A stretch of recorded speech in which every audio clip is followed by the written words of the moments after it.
రెండవ తిమోతి 3:5 నుంచి చివరి వరకు మార్చి చదువుదాం. మైక్ ఇద్దరు తీసుకోవాలి, ఒకళ్ళు చదవలేకపోతున్నారు. తీసుకుంటే మంచిది. నా కోసం కాదు, బయట నుంచి వినేవారికి అది మిస్ అవుతుంది, అందుకోసం. సరే, ఒకటి నుంచి చదువుదాం, మళ్ళీ ఆ 4 వచనాలు ఎందుకు. అంత్య దినములలో అపాయకరమైన కాలములు వచ్చునని తెలుసుకొను.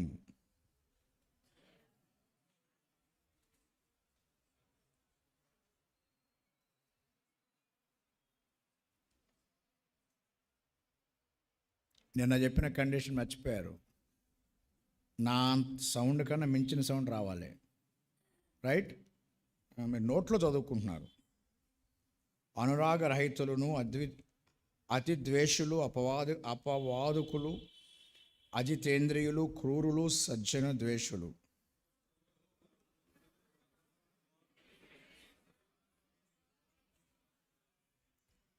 పైకి భక్తి గల వారి వలె ఉండియు దాని శక్తిని ఆశ్రయించిన వారు ఇందురు. ఇట్టి వారికి విముఖుడవై ఉండుము.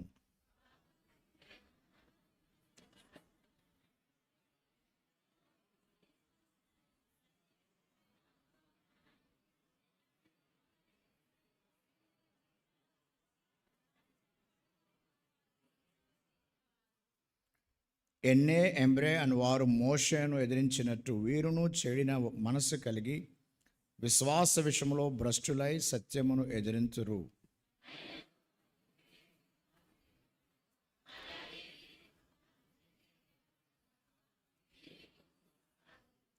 అయితే నీవు నా బోధను, నా ప్రవర్తనను, నా ఉద్దేశమును, నా విశ్వాసమును, నా దీర్ఘశాంతమును, నా ప్రేమను, నా ఓర్పును,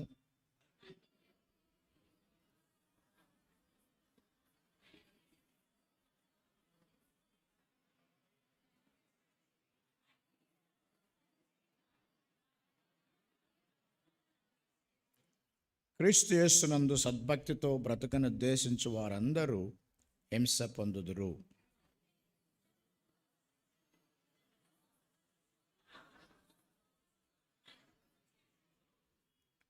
క్రీస్తు యేసునందుంచవలసిన విశ్వాసము ద్వారా రక్షణార్థమైన జ్ఞానము నీకు కలిగించుటకు శక్తిగల పరిశుద్ధ లేఖనములను బాల్యము నుండి నీ వెరుగుదువు గనుక నీవు నేర్చుకొని రూఢి అని తెలుసుకున్నవి ఎవని వలన నేర్చుకుంటివో ఆ సంగతి తెలుసుకొని వాటి యందు నిలకడగా ఉండుము.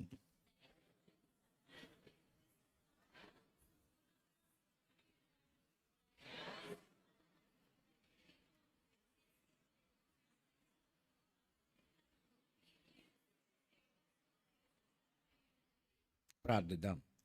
మౌనమిక్కులుగా ప్రేమించిన మా తండ్రి, మీరు ఇచ్చిన సమయం కోసం మీకు వందనాలు, స్తోత్రాలు చెల్లిస్తున్నాం. మా నాయన, మరి 3 దినాలని మీరు కేటాయించి మీరు మాకు నేర్పిస్తున్న ప్రతి విషయం బట్టి మీకు వందనాలు, స్తోత్రాలు చెల్లించుకుంటున్నాం. వాడుకుంటున్న మీ సేవకులందరినీ బట్టి మీకు వందనాలు, స్తోత్రాలు చెల్లిస్తున్నాం. ప్రభా, వచ్చిన వారిని మీరు కనికరించండి. ప్రతి వాని అవసరత మీకు తెలియను, మాకు ఏమి అవసరమైందో మీకు తెలియను. మీ సేవలో ఎక్కడ మేము అవసరపడతామో, పనికొస్తామో అది కూడా మీకు తెలియను. ఆ మేరకు మమ్మల్ని సిద్ధపరిచి, మమ్మల్ని బలపరిచి, ఆదరించి వాడుకోవలసిందిగా వేడుకుంటున్నాం. మా నాయన, ఇక్కడ చేరిన ప్రతి ఒక్కరి అవసరతలు మీరు తీర్చమని బతిమాలుతున్నాం. మరి ఈ సంఘములో ఉన్న ప్రతి సభ్యుని కోసం, ఆ యొక్క కాపరి కోసం ప్రార్థన చేస్తున్నాం. ఆయా సంఘాలన్నిటి కోసం ప్రార్థిస్తున్నాం. సహవాసం అంతటిని మీకు సమర్పించుకుంటున్నాం. ప్రతి అవసరం మీరు తీర్చి మిమ్మల్ని మీరు మాయపరుచుకొని మా నాయన విశ్వాసులను బలపరిచి అన్రీచ్డ్ ప్లేసెస్లో మీరు ఇంకాను వాడుకొని మీ యొక్క రాజ్యమును కట్టాల్సిందిగా వేడుకుంటున్నాం. మీకును మీ కృపాస్తములు సమర్పించుకుంటూ పరిశుద్ధాత్మదేవ, మరొకసారి మీ వాక్యాన్ని సమీపిస్తున్నాం. దయతో కనికరించండి. వాక్యమును అర్థం చేసుకున్నటకు, అనుసరించుటకు బలమును శక్తిని దయచేయమని వేడుకుంటున్నాం. మీ వాక్యం అర్థం చేసుకున్నటకు మాకు మా వయస్సు, మా అనుభవం చాలదు, మా జ్ఞానము కూడా చాలదు. చాలాసార్లు మేము మిమ్మల్ని దుఃఖపరిచిన వారము. వీటన్నిటినీ మీ సన్నిధిలో మా నాయన పశ్చాత్తాపంతో ఒప్పుకుంటున్నాం. దయతో మమ్మల్ని కనికరించండి. క్రీస్తు ప్రభువారి రక్త ప్రోక్షణ కింద మమ్మల్ని మేము తీసుకొస్తున్నాం. క్రీస్తు ప్రభువారి రక్త ప్రోక్షణ బట్టి మమ్మల్ని మీరు అంగీకరించాలని బతిమాలుకుంటున్నాం. మీకును మీ కృపాస్తములకు మమ్మల్ని మేము ఉన్న పాటును అప్పగించుకుంటూ యేసు నామమున స్తుతించి ప్రార్థిస్తున్నాము తండ్రి, ఆమెన్. ఈరోజు 2వ తిమోతికి వెళ్ళిపోదాం. అందులో ఉపోద్ఘతంగా కొన్ని విషయాలు చెప్పిన తర్వాత నేను 3వ అధ్యాయానికి వెళ్తాను. మొట్టమొదటిది మొదటి అధ్యాయంలో ఉన్న 6వ వచనం చదవండి. ఆ హేతువు చేత నా హస్త నిక్షేపణము వలన నీకు కలిగిన దేవుని కృపావరము ప్రజ్వలింప చేయవలెనని నీకు జ్ఞాపకము చేయుచున్నాను. ప్రజ్వలింప చేయాలి. ప్రజ్వలింప చేయటం అంటే వెలుగుతున్న దాన్ని ఇంకా ఆయిల్ పోసి వెలిగించటం. More illuminated. ఎట్లా ప్రజ్వలింప చేయాలి? కొన్ని దీపాలు ఉంటాయి, ఎట్లుంటే తెలుసా, అది ఎక్కడుందో కూడా ఎతకటం కష్టమవుతుంది. దీపం వల్ల అన్నీ కనిపించాలి. కొన్ని దీపాలు లేదా అవే కనపడవు. దాన్ని ఏమంటారు? డల్గా ఉన్న దీపాలు అంటారు. ప్రజ్వలించాలి. అసలు ఈయన బ్యాక్గ్రౌండ్ గురించి మీకు నిన్న కొన్ని విషయాలు చెప్పిన, ఈరోజు ఇంకో విషయం కూడా మనం తెలుసుకుందాం. ఆ విశ్వాసం మొదటని అవ్వైన లోయలోను నీ తల్లి అయిన యునేకిలోను వసించెను. అది నీ యందు సహా వసించుచున్నదని నేను రూఢిగా నమ్ముచున్నాను. చిన్నతనము నుంచి ఆ విశ్వాసంలో పెరిగినవాడు. నిన్నే చెప్పినాను కదా, వాళ్ళ అమ్మెవరు? యూదురాలైన విశ్వాసి. యూదురాలైన వదిలేయద్దు. She is a Jewish Christian. If she is not a Jewish Christian, he must have lot of problems. నాన్న గ్రీకు, అమ్మ జూయిష్ క్రిస్టియన్. వాళ్ళ అమ్మమ్మ కూడా she has a Christian background. అలాంటి బ్యాక్గ్రౌండ్లో ఉన్నది, ఆ కుటుంబంలో పెరిగినాడు. చాలామందికి అది ధన్యత ఉండదు. అట్లని మీరు భయపడాల్సిన అవసరం లేదు. కొంతమంది వాళ్ళ తల్లిదండ్రులు మారు మనసు పొందిన తర్వాత బిడ్డలు పుడతారు, చూసారా? మా అమ్మ నాన్న పెళ్ళవక ముందు విశ్వాసులు కాలే, అవిశ్వాసులు. 2 అవిశ్వాసులు పెళ్లి చేసుకున్నారు. ఇక దాన్ని బట్టి మీకు అర్థమవుతుంది, ఇక దేవుని చిత్తం అనుకోవటాలు అలాంటివి ఏమి ఉండవు. అయినా ఆ రోజుల్లో ఏం చెబుతుండే కానీ, పెళ్ళైన తర్వాత మా నాన్న మొదటిగా మారు మనసు పొందాడు. అసలు రౌడీ, ఊరు మొత్తానికి పెద్ద రౌడీ, ఆయన పేరు చెప్తేనే. మారు మనసు పొందకముందేమో ఆయన రౌడీ అని భయపడ్డారు. మారు మనసు పొందినాక అయ్యో దేవుని బిడ్డ అని భయపడ్డారు. మొత్తానికి ఆయన జీవితకాలం భయపడుతూనే ఉన్నారు ఊరోళ్ళందరూ. అందరూ భయపడతారు, మేము కూడా భయపడ్డాం. కానీ పెద్ద అయిపోయిన తర్వాత అర్థమైంది, మా నాన్నతో సహా మేమందరం మా అమ్మకి భయపడతాం మొదలుపెట్టినాం. పెళ్ళైనోడు గుర్తుపెట్టుకోండి, 25 సంవత్సరాల తర్వాత కథ రివర్స్ అవుతుంది. చాలామంది సంతోషంగా సిల్వర్ జూబిలీ చేసుకుంటే నేను చెప్పిన, నాయన అయిపోయిందిరా నీ పని. 25 సంవత్సరాల వరకే. 25 సంవత్సరాలు అయ్యాక ఏమవుతుంది? ఇంట్లో పిల్లలు చివరికి భర్తకు సహా ఆమెకే మాట వింటూ ఉంటారు. సరే, ఏది ఏమైనా వాళ్ళు, మా నాన్న మారిన తర్వాత మా అమ్మ మారింది, ఆ తర్వాత పిల్లలు పుట్టారు. అట్లా జరుగుతాయి కొన్ని సందర్భాలు. అలా విశ్వాసంలో పెంచటం జరిగింది. ఒకసారి పెద్ద మహాసభలో వాక్యం చెప్తా ఉన్నా. వాక్యం చెప్తూ ఈరోజు రాకడ గురించి చెప్పాలి. సరే, రేపు రాకడ గురించి చెప్పాలి. రాత్రి మా అమ్మతో మాట్లాడదాంలే, అప్పుడు నేను నేర్పించింది కదా. రాకడ గురించి నాకు చిన్నప్పుడే నేర్పించేసింది. 10 సంవత్సరాలు రాకముందే రాకడ సిద్ధాంతాలన్నీ నేర్పించేసింది. అప్పుడు మా అమ్మతో మాట్లాడదాంలే, రాత్రి తెల్లారి కదా ప్రసంగం అనుకున్నా. ప్రసంగం ముగించి నా రూమ్లోకి పోయి నేను ప్రార్థన చేసుకుంటూ సిద్ధపడుతూ ఉంటే తర్వాత తెలిసింది మా అమ్మ చచ్చిపోయి 10 ఏళ్ళు అయిందని. అంటే అంత లింక్ ఉంటుంది అన్నట్టు. అంటే ఆ నేర్పించిన అమ్మ ఉంది కదా. చాలా తిమోతికి చాలా గొప్ప ఫ్యామిలీ బ్యాక్గ్రౌండ్ ఉన్నది. థియాలజీ అక్కడి నుంచి నేర్చుకున్నాడు. ఆ విశ్వాసం మొదటనే అవైన లోయలోను నీ తల్లి అయిన యునేకిలోను వసించను, అది నీయందు సహా వసించినదని రూఢిగా నమ్ముచున్నాను. సో మొట్టమొదటిది ఏంటంటే ప్రజ్వలింప చేయండి. దేవుడు మనలో దీపాన్ని పెట్టిండు. ఆ దీపం, ఆ వెలుగును మీరు లోకానికి వెలుగు అన్నప్పుడు ఊరికే చీకట్లో ఉన్న దీపాల్లాగా ఉండకండి, ప్రజ్వలింప చేయాలి. రెండవది పనివాడుగా ఉండాలి. ఎలాంటి పనివాడు ఉండాలి అని రకరకాల పనివాడు గురించి నేర్పించిండు. 2వ అధ్యాయం అంతా అదే. 3 రకాల పనివారు ఉండాలట. సైనికుల్లాగా ఉండాలి, రెండవది అథ్లెట్ లాగా ఉండాలి.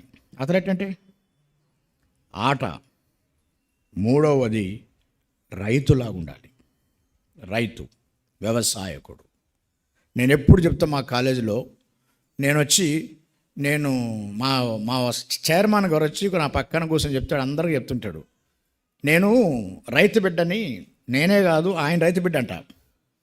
ఆయన రైతు బిడ్డ అంటే ఎట్టుంటుంది? నవ్వాలనిపిస్తుంది. వాళ్ళు రైతు బిడ్డలు అంటే రైతులు 100 ఎకరాలు ఉంటాయి కదా వాళ్ళకి. అప్పుడు అంటూ ఒక మాట అంటాడు, నేనే కాదు ప్రిన్సిపాల్ గారు కూడా రైతు బిడ్డే అంటాడు. నేనంట రైతు బిడ్డ కాదు, నేను రైతు కూలీ బిడ్డ. రైతు వేరు, రైతు కూలి వేరు. వాళ్ళు రైతు బిడ్డలైతే నేను రైతు బిడ్డ అయితే తేడా ఏమన్నా చెప్పు. 3 రకాలుగా ఉండాలి. సోల్జర్ వల్లే ఉండాలి, అథ్లెట్ వల్లే ఉండాలి, ఫార్మర్ వల్లే ఉండాలి. అయితే ఒక మాట, ఇట్లానే నేను ప్రసంగం చేస్తూ ఉండగా ఒకసారి నా నోరు ఆగిపోయింది. ఎందుకు ఆగిపోయిందని అందరూ చూస్తున్నారు. ఒక క్యాంపులో 7 రోజులు ప్రసంగాలు చేస్తున్నా, సిరీస్ ఆఫ్ 7 days టాక్స్. ఆ 7 రోజులు చేస్తున్నప్పుడు ఒకరోజు ఈ ప్రసంగం చేస్తుంటే మాట ఆగిపోయింది. ఏంటి తెలుసా అది? ఆ వాక్యం చదవండి. 2వ అధ్యాయం 4వ వచనం. సైనికుడెవడును యుద్ధమునకు పోవునప్పుడు తన్ను దండులో చేర్చుకునిన వానిని సంతోష పెట్టవలెనని ఈ జీవన వ్యాపారములలో చిక్కుకొనడు. అది ఈ జీవన వ్యాపారంలో చిక్కుకొనడు. ఆయన ఎప్పుడు ఎలా ఉంటాడంటే, anything that deviates from that goal he just delete it. Anything that is deviating, please delete it. ఏదైతే దేవుడు మనల్ని పిలిచాడో, దేవుని కోసం నీ జీవితాన్ని ఎలా కట్టుకుంటున్నావో, దేవుని సేవ కోసం నువ్వు ఎలా జీవితాన్ని మలుచుకుంటున్నావో, వాటికి కొన్ని అడ్డం వస్తుంటాయి. వాటిని ఏం చేయాలి? డిలీట్ చేయాలి. Delete that deviates. ఎందుకు ఆ రోజున నా నోరు కొంచెం ఆగిపోయిందంటే, నా మనసంతా దేవుడు నాతోనే మాట్లాడటం మొదలుపెట్టిండు. ఆ స్టేజ్ మీద ప్రసంగం చేస్తూ ఉండగా అప్పుడప్పుడు ఆగిపోతుంది. ఆగిపోయినందుకు మీరేం అనుకోకండి, కొంచెం ఇక్కడ కథలు వేరే అవుతుంటాయి. అట్లా అయినప్పుడల్లా మళ్ళీ వింతగా చూడకండి. సరే, ఈ జీవన వ్యాపారంలో చిక్కుకొనడు. And we should not become too busy in matters like this. క్రైస్తవ జీవితానికి అడ్డం వస్తున్న వాటిల్లో దయచేసి దేంట్లో చిక్కుకోకండి. చదవండి, చదువులో చిక్కుకోకండి. ఉద్యోగం చేయండి, ఉద్యోగంలో చిక్కుకోకండి. వ్యాపారం కూడా చేయండి, చిక్కుకోకండి. ఈ జీవనం కోసం చాలా పనులు చేస్తుంటాం. నువ్వు ఈ జీవనం కోసం నువ్వు ఏ పనులు చేసినా ఆ జీవనం కోసం అది అడ్డం వస్తే దాన్ని తీసేయి. దయచేసి పరీక్షించుకోండి. చిన్నపిల్లలే మీరు, మాకేముంటాయి అనుకోకండి. ఎవడికి ఆడుకుంటాయి, ఎవడి సమస్యలు ఆడుకుంటాయి. ఏం అడ్డం వస్తే దాన్ని డిలీట్ చేయి. పరీక్షించుకోండి, గుర్తుపెట్టుకో. వాటిని ఇప్పుడు తీసేసుకోకపోతే ఏమైతే తెలుసది నీకు? అది మోనై మోకై దీన్ని అసలు దాన్ని చంపేస్తుంది. That will spoil the main goal. కాబట్టి ఆ రోజు నుంచి నాకు భయము, వణుకు పట్టుకున్నది. అంటే నేను చాలా పనులు చేసేవాడిని, రకరకాల పనులు చేసేవాడిని. అవన్నీ చెయ్యి, కానీ చిక్కుకోకు. అందుకే మెల్లిమెల్లిగా సంతోషంగా 25 సంవత్సరాలైన తర్వాత నా కోచింగ్ సెంటర్స్ అన్నిటినీ బంద్ చేసిన. ఎవడన్నా 25 ఇయర్స్ సెలబ్రేషన్ ఏం చేసింది తెలుసా? నేను ఎక్స్పాండ్ చేస్తారు, లేకపోతే వేరేవాడికి అమ్మేస్తారు బిజినెస్. నేను చక్కగా క్లోజ్ చేసి కూర్చున్నా.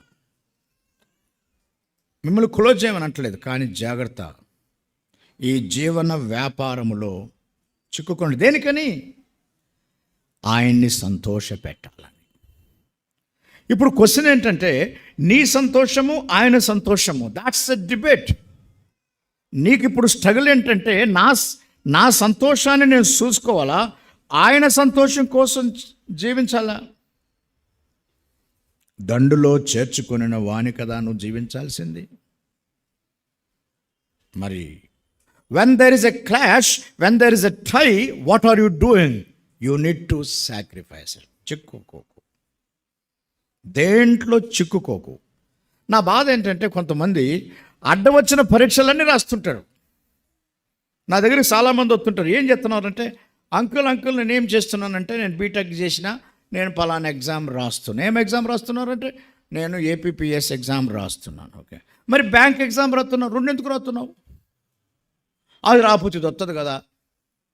మరి ఇది రాసిన తర్వాత ఇంకోటి ఎందుకు రాస్తున్నావు అంటే, ప్రతిదాన్ని ట్రై చేస్తుంటే చివరికి ఏమైందో తెలుసా? ఈ జీవన వ్యాపారంలో చిక్కుకుంటావు. Be focused. ఒక ఫోకస్గా ఉండండి. ఏమవుతుంది? అన్నీ ఒకవేళ దీనికి దానికి సేమ్ టైప్ ఆఫ్ సిలబస్లు ఉంటే, ప్రిపరేషన్ ఉంటే okay, you right any exam, doesn't matter. But the preparation and the syllabus and the eligibility is completely different. How come you are doing all things? When you are doing everything, you have nothing for the Lord. నువ్వు అడ్డం వచ్చిన అన్నీ చేస్తుంటే దేవుని కోసం చేయడానికి నీ దగ్గర టైం ఏమీ లేదు, ఓపిక లేదు.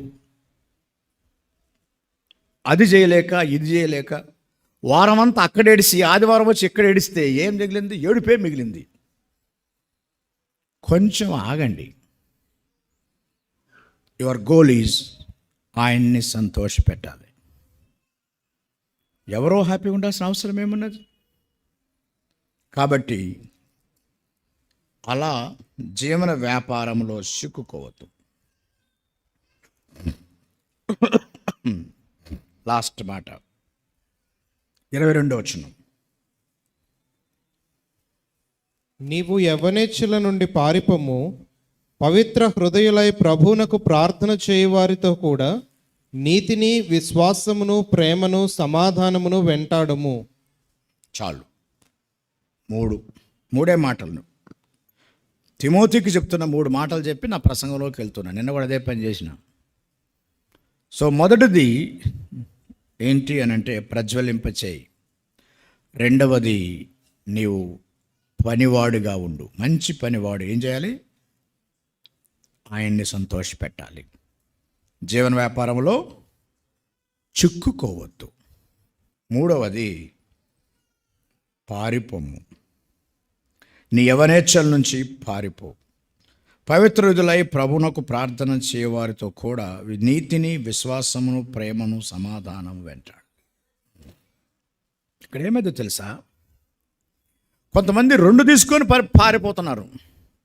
కుడి చేతిలోనేమో నీతి, విశ్వాసం, ప్రేమ, సమాధానం, ఎడమ చేతిలోనేమో యవనేచ్ఛలు. 2 తీసుకొని పారిపోవటం కాదు, దీన్ని విడిచిపెట్టు, దాన్ని వెంటాడు.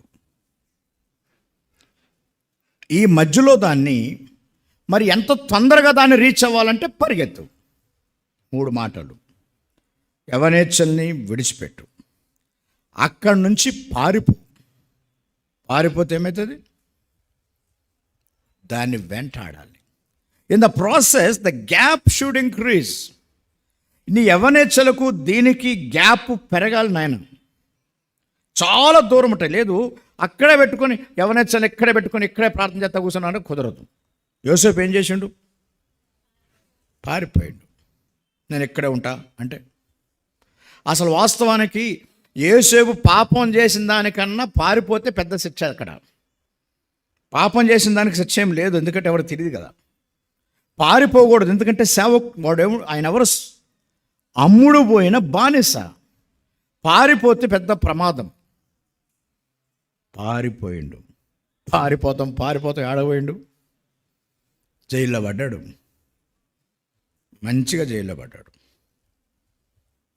యోసేపు గురించి ఎప్పుడు చెప్తారు, పేరెంట్స్ దగ్గర ఉన్నాడు పాపం, అక్కడి నుంచి పిట్లోకి వెళ్ళాడు, గుంటలో నుంచి పోతిఫర్కి వెళ్ళిండు, పోతిఫర్ దగ్గర నుంచి ప్రెజన్లోకి వెళ్ళిండు, ప్రెజన్ నుంచి ప్రైమ్ మినిస్టర్ అయ్యిండు. 5 పీలు ఎటు జట్టు ఉన్నాయి, 5 పీలు. From parents to pit, from pit to Potiphar, from Potiphar to prison, from prison. మనం ఎప్పుడు ఎలా ప్లాన్ చేస్తాం, దేవా స్టెప్ 1, స్టెప్ 2, స్టెప్ 3, స్టెప్ 5 ఇట్లా పైకి చూస్తాం. ఆయన టప్పని కింద తీసుకెళ్ళి ఒక్కసారి పైకి తీస్తాడు. దేవుని కార్యములు అట్లా ఉంటాయి. మనమేమో ఈ విధంగా ప్లాన్ చేస్తాం, అది natural growth. But the super natural growth will be generally different. కాబట్టి పారిపోవటమే కాకుండా బై మనం పారిపోవలసింది ఇచ్చల నుంచా, క్రియల నుంచా? యవన క్రియల నుంచా, యవన ఇచ్చల నుంచా? ఇచ్చల నుంచి. ఎట్లానో క్యాంపులో చెప్తుంటే ఒకడు అన్నాడు, వాడు సిగ్గు లేకుండా వచ్చి నాతో మాట్లాడిండు, అన్న నువ్వు చక్కగా చెప్పినావు కానీ ఈ ఎక్కడికి నా యవ్వన ఇచ్చలు ఎక్కడ పోతాయి అన్న, నేను ఎక్కడికి పోతే ఆడకే వస్తున్నాయి. అవి ఎక్కడున్నాయి? ఇప్పుడు జేబులో ఉంటే ఆడు పడేసిపోదును, నా బ్యాగులో ఉంటే బ్యాగ్ పడేసిపోదును. ఎక్కడున్నాయి? 7 ఉన్నాయి. ఆడకపోతే ఆడకే వస్తున్నాయి. చివరికి మేము ఆ క్యాంపులో ఒక పెద్ద టైటిల్ పెట్టినాం. ఆ టైటిల్ ఏంటి తెలుసా? ఫస్ట్ టైం ఎప్పుడు పెట్టి ఇప్పుడు ఆ టైటిల్ పెట్టి 30 ఏళ్ళు అయి ఉంటుంది. నిజామాబాద్ క్యాంపులు అన్నీ చక్కగా గుర్తుంటాయి, ఎందుకంటే ఎవడు ఎక్కడ అడిగిన అన్నీ గుర్తుంటాయి మాకు. ఎందుకంటే అడిగే విధానం గమ్మత్తుకుంటుంది కదా. మీరు ఒక్కటి అడిగితే చాలు. నేను చెప్పిన మీకు గుర్తుంటలేదు, కానీ నేను చెప్పినవి ఏదో సామెత ఉందో, కూర్చొని అన్నవాడు మర్చిపోయినా నుంచొని చెప్పినవాడు మర్చిపోడు కదా. ఓకే, వాడు ఏమన్నాడు తెలుసా? అట్లా అన్నాడు, అన్న ఏం చేద్దునన్నా, ఆడకపోతే ఆడకే వస్తుంది ఇది. అప్పుడు మేము కొత్త టైటిల్ పెట్టినాం. అప్పుడన్నా ప్రార్థన చేయరా అన్న. వాడు ఏమన్నాడు తెలుసా? అన్న ప్రార్థన చేస్తే కూడా వస్తున్నాయి అన్న. అరే సరిగా నువ్వు ప్రార్థన చేయట్లేదేమో, మోకాళ్ళ మీద ప్రార్థన చేయరా అన్నాను. మోకాళ్ళ మీద ప్రార్థన చేసిన చెడ్డ తలంపులు వస్తున్నాయి అన్న. ఏం చేయాలి ఇక? అప్పుడు ఒక టైటిల్ ఏం పెట్టినామంటే, మోకాళ్ళ మీద మోహపు చూపులు అని పెట్టినాం. మోహపు తలంపులు, చూపులు అనకూడదుగా, కళ్ళు మూసుకున్నాడుగా. ఇక్కడ చూపుల గురించి మాట్లాడట్లా, క్రియల గురించి మాట్లాడట్లా, తలంపుల గురించి మాట్లాడుతుండు. ఆ రోజు మేమందరం తేల్చింది ఏంటంటే, మోకాళ్ళ మీదకు పోయినా ఈ పోట లేదు. యవనుడా, నీ యవనేచ్ఛల నుంచి పారిపోవాలి. పారిపోవటానికి చేయాల్సింది పారిపోవటం. ఇక్కడ 3 మాటలు చెప్పి వదిలేద్దాం. పారిపోవాలి, 2 వెంటాడాలి.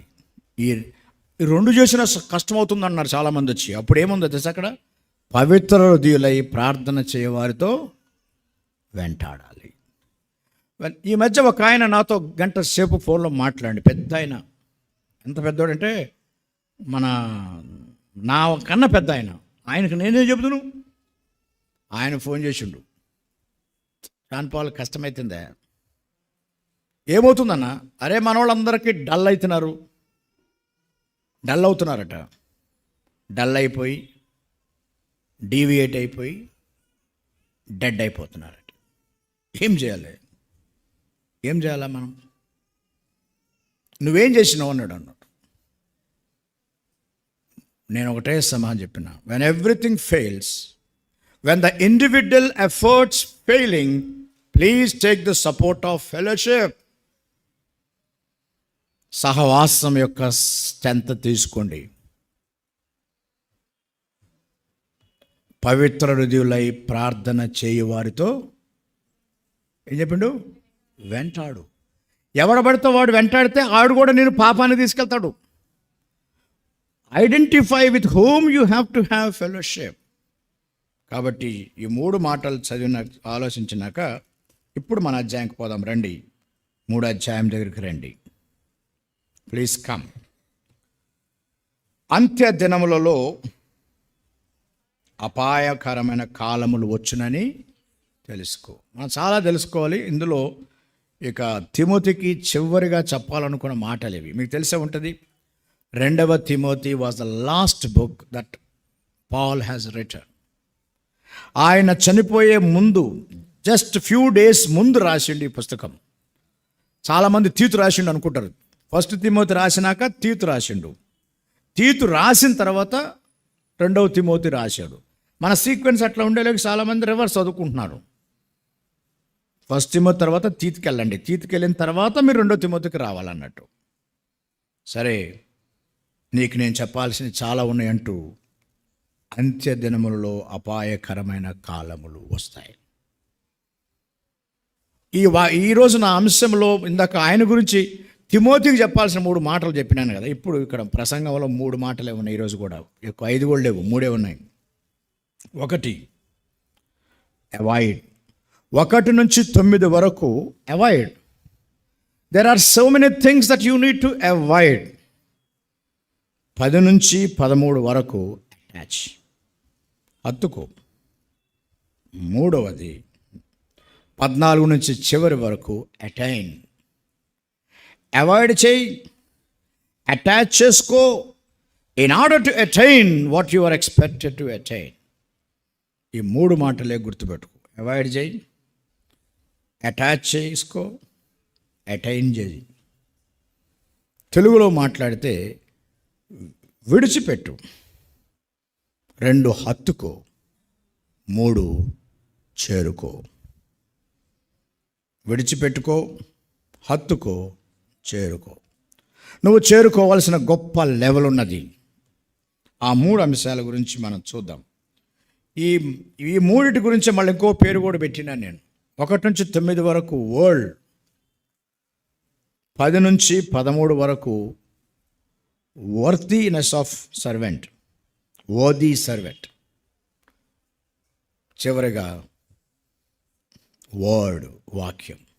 వాటన్నిటికన్నా best will think only 3 things: avoid, attach, attain. గుర్తుపెట్టుకోండి. First, what to avoid. Before we know what to avoid, let us understand why we should avoid. ఎందుకు అవాయిడ్ చేయాలి? అంత్య దినాల్లో అపాయకరమైన కాలములు వచ్చుననేది తెలుసుకో. బైబిల్ ప్రకారం కాలాలు ఎన్ని రకాలంటే, మొదటిది అనాది కాలం. ఆదికి ముందున్న కాలాన్ని ఏమంటారంటే అనాది కాలం. సృష్టి లేదప్పుడు, దేవదూతలు ఉన్నారు, దేవుడు ఉన్నాడు. 2, ఆది కాలం. ఆది కాలంలో ఏమైంది? సృష్టి ఆరంభమైంది, మనుష్యుడు కూడా సృష్టించబడ్డాడు. అప్పటి నుంచి యేసు ప్రభు వచ్చేదాకా కాలము సంపూర్ణమైనప్పుడు అంటే అంత్యకాలం. ఇక చివరిగా 4వది ఎవరని చెప్తారు?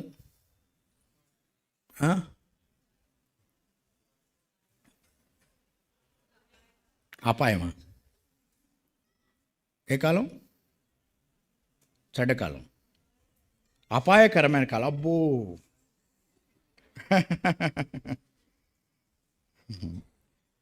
కాలాంతం, కాలము యొక్క అంతం.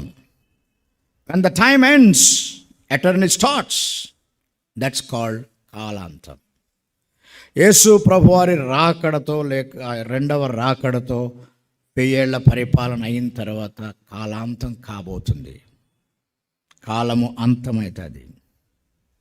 1000 ఏళ్ల పరిపాలన కాలాన్ని ఆయన చేతిలోకి తీసుకోబోతున్నాడు. 1000 ఏళ్ల పరిపాలన అయినాక కాలం అంతం కాబోతుంది. కాబట్టి అనాది కాలం, ఆది కాలం, అంత్యకాలం, కాలాంతం. ఇప్పుడు ఎక్కడ ఉన్నామంటే అంత్యకాలంలో ఉన్నాం. అంత్యకాలం అనేది యేసు ప్రభువారు వచ్చిన దగ్గర నుంచి స్టార్ట్ అయింది. యేసు ప్రభు వచ్చిన దగ్గర నుంచి స్టార్ట్ అయింది. అయితే ఆ దినాల్లో, అంత్యకాలంలో ఉన్న అంత్య దినాలలో, చివరి దినాల్లో అపాయకరమైన కాలాలు వస్తాయి. ఏమవుతాయంట? ఎన్ని లక్షణాలు ఉన్నాయి చెప్పండి అని లెక్కేయండి కొంచెం. 1 నుంచి 2వ వచనం నుంచి 4వ వచనం దాకా లెక్కేసి చెప్పమంటే నువ్వు చదివి చెప్తావు. లెక్కేసి చెప్పు. 5తో కూడా కలుపుకుంటే చెప్పండి, 5 లేకపోతే 4 దాకుంటే చెప్పు. లెక్క చెప్పు నాకు. ఎన్ని ఎగ్జామ్స్ రాస్తారు మీరు మా ఎగ్జామ్స్ కన్నా?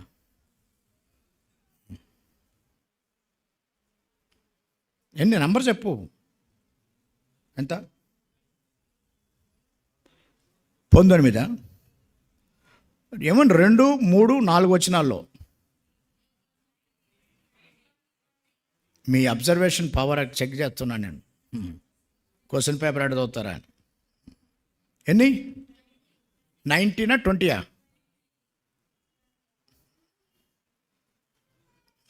5 కలుపుకుంటే 20, 4 వచ్చిన దాకా అయితే 19.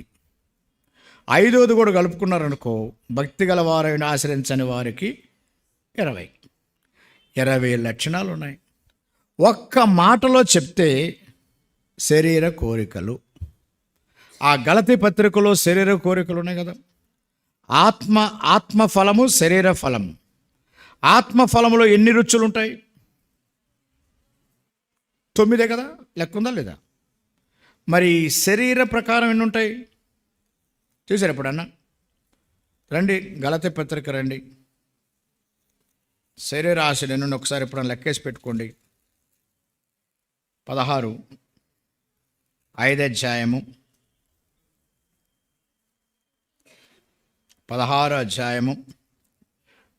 చదవద్దు, ఇది కూడా చదవద్దు. ఎన్ని ఉన్నాయి? 15.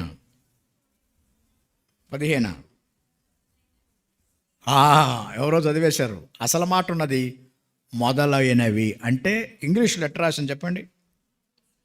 ఎక్సెట్రా అంటే అంతము లేనివి. మీరు 19, 14 చెప్పినా, 13 చెప్పినా, ఎన్ని చెప్పినా అసలు లెక్క ఏంటంటే లాస్ట్కి ఎక్సెట్రా అన్నాడు. ఈ శరీర కోరికలు పెరుగుతూనే ఉంటాయి. ఎందుకంటే అవి పుట్టేది శరీరంలో కదా. ఆత్మ ఫలములో ఉన్న రుచులు ఫిక్స్డ్, కానీ శరీరంలో ఉన్న ఫలముల యొక్క రుచులు అబ్బో ఏమనాలి? లాస్ట్కి మొదలైనవి అనాలి. అంటే చెప్పలేనని ఉంటాయి. మీరు చెప్పండి, పుట్టిన దగ్గర నుంచి మీరు లెక్క ఎన్ని వచ్చినాయో. పుట్టిన దగ్గర నుంచి కొంచెం లెక్కేసుకోరాదు. లెక్కేసుకొని రేపు రాత్రి సాయంకాలం నా మీటింగ్ కల్లా లెక్క చెప్పు. లెక్కేసుకో. నీ పర్సనల్ లైఫ్లో వ్యక్తిగతంగా ఎన్ని పుట్టినాయి. పుట్టింది ఒకటన్నా చచ్చిందా? పుట్టింది పుడుతూనే ఉంది, చచ్చింది మాత్రం లేదు. ఎక్సెట్రా. రండి ఇక పోదాం. ఇప్పుడే రండి ఇక 2 తిమోతి 2 చాలు. ఏలయనగా మనుషులు స్వార్థ ప్రియులు. ఇవాళ లోకానికి చెప్పాలంటే ఒక సెంటెన్స్లో పెట్టాలంటే ద హైయెస్ట్ సెల్ఫిష్. సెల్ఫిష్ అంటే ఒక తప్పు. Lovers of self. ప్రేమించరా బాబు అంటే సొంతగా ప్రేమిస్తున్నారు, వాళ్ళని వాళ్ళే ప్రేమించుకుంటున్నారు. అయినా ప్రేమ గురించి చాలాసార్లు మనం చెప్పుకుంటున్నాం. ఏమని? దేవుడు ఏం చెప్పిండు మనకి? నిన్ను వలే చెప్పిండా? ఏం చెప్పిండు? నిన్ను వలే నీ పొరుగు అని చెప్పిండా? యేసు ప్రభు ఏం చెప్పిండు? చాలామంది చెప్పుకుంటున్నారు, బయట వాళ్ళు చెప్పుకుంటున్నారు నిన్ను వలె నీ పొరుగు అని ప్రేమించమని. సంఘంలో కూడా చెప్పుకుంటున్నారు నిన్ను వలె నీ పొరుగు అని ప్రేమించమంటే ఒకడు అన్నాడట, నేను ఆత్మహత్య చేసుకుందాం అనుకున్నా, నేను సత్తు ఈడికి కూడా మంచిగా మత్తు ఇచ్చేసి ఇద్దరం చద్దామని చచ్చిపోయినాం. తప్పే ఉంది? నన్ను వలె ఆడి ప్రేమిస్తుని.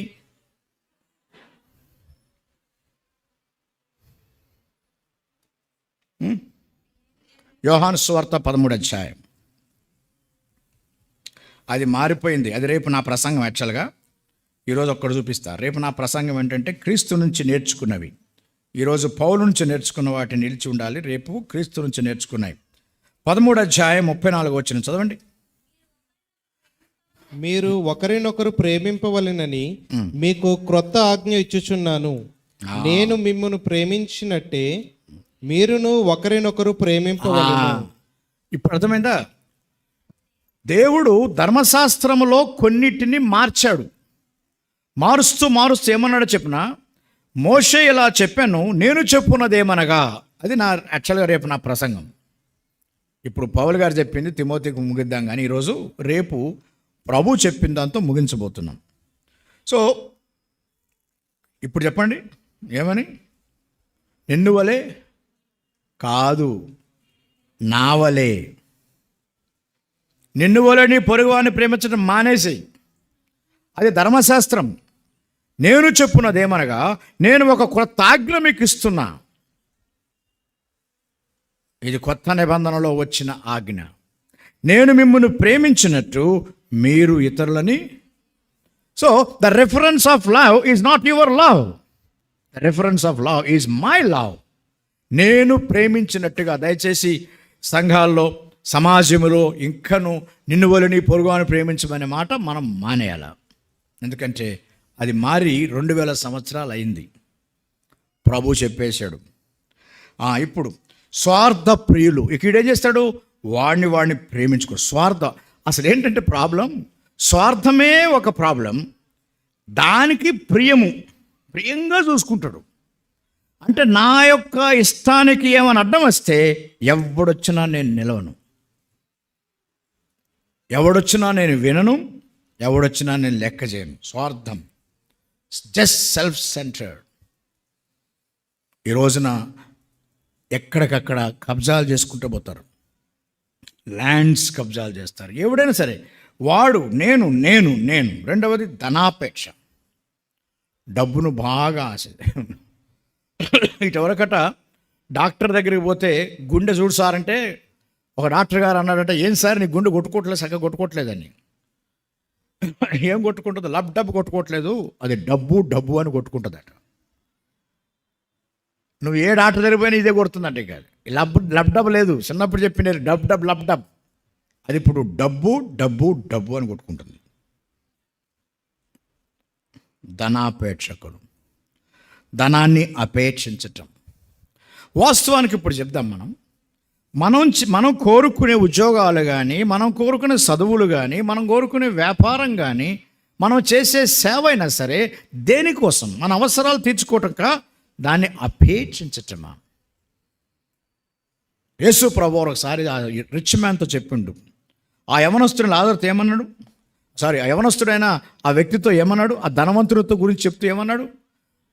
అట్లయితే ఎవరు మారు మనసు పొందారు ప్రభు అంటే ఆయన అన్నాడు, చిన్నపిల్లలారా, ధనమునందు నమ్మిక ఉంచువారు దేవుని రాజ్యములో ప్రవేశం. ధనము ఉంటే తప్పులేదు, దాని మీద నమ్మకం ఉంటే తప్పు. నమ్మకం ఎక్కడున్నది? మూడవది బెంకములాడువారు, అబద్ధాలు చెప్తారు.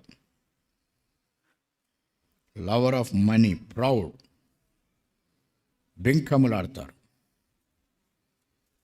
అబద్ధాలు, ఎన్ని సాక్ష్యాలు చెప్తారు. అహంకారులు, వాళ్ళ నడక చూస్తేనే అదిరిపోతుంది. అబ్బా ఎట్లా ఉంటుంది తెలుసా? పెద్దోళ్ళు ఏమో ఇట్లా సింపుల్గా వస్తే వీడు ఎట్లా వస్తాడు, మరి ఆ డ్రెస్ ఏమన్నా కొంచెం పోయిద్దనో, లేకపోతే అసలు ఆ స్టైల్, ఆ నడిచే విధానంలో తెలిసిపోద్ది, అబ్బా వీడి గొడ్డల నిండా గర్వం ఉందని. అహంకారులు, దూషకులు, తల్లిదండ్రులకు అవిధేయులు. తల్లిదండ్రుల మాట వినటం లేదు. తల్లిదండ్రుల గురించి బైబిల్ ఏం చెప్తుంది? మీరు దీర్ఘాయుష్మంతులగునట్లు నీ తల్లిని నీ తండ్రిని సన్మానించు. ఒకవేళ సన్మానించలేదనుకో ఏమవుతుంది? మీ లోయ కాకులు పీకుతాయి. చెప్పలే? యోబులో ఉంది కదా, ఎవరైతే తల్లిదండ్రులకు విధేయత చూపించరో వారి కళ్ళు లోయ కాకులు. మేము చిన్నప్పుడు మా పిల్లలకి అదే నేర్పించినాం. వాళ్ళు ప్రైమరీ స్కూల్లో ఉన్నప్పుడు వాక్యం చూపించి నేర్పించినాం. బాబు, అమ్మ నాన్న మాట వినపోతే, వాళ్ళకి చిన్నప్పుడు తెలియదు కదా, అవును అట్లా మామూలు కాకులు కాదు, లోయ కాకులు ఎక్కడో ఉంటాయి, అవి వచ్చి లాక్కుని వెళ్ళిపోతాయి. విషయం ఏంటంటే, లోయ కాకుల అర్థం ఏంటంటే, నీ కళ్ళు కనపడవు. కళ్ళు ఉంటాయి కానీ అవి పనిచేయవు. తల్లిదండ్రుల మాట వినని వారికి లోయ కాకులు వారి కన్నులు పీకేస్తాయి. అయితే ఒక మాట, అవిశ్వాసులైన తల్లిదండ్రులు ఉన్నప్పుడు మనం మాట వినాలా వద్దా? అక్కడ రాసింది కదా, ప్రభువునందు ఉందా? ఎఫెసీ పత్రికలో, పిల్లలారా 6వ అధ్యాయం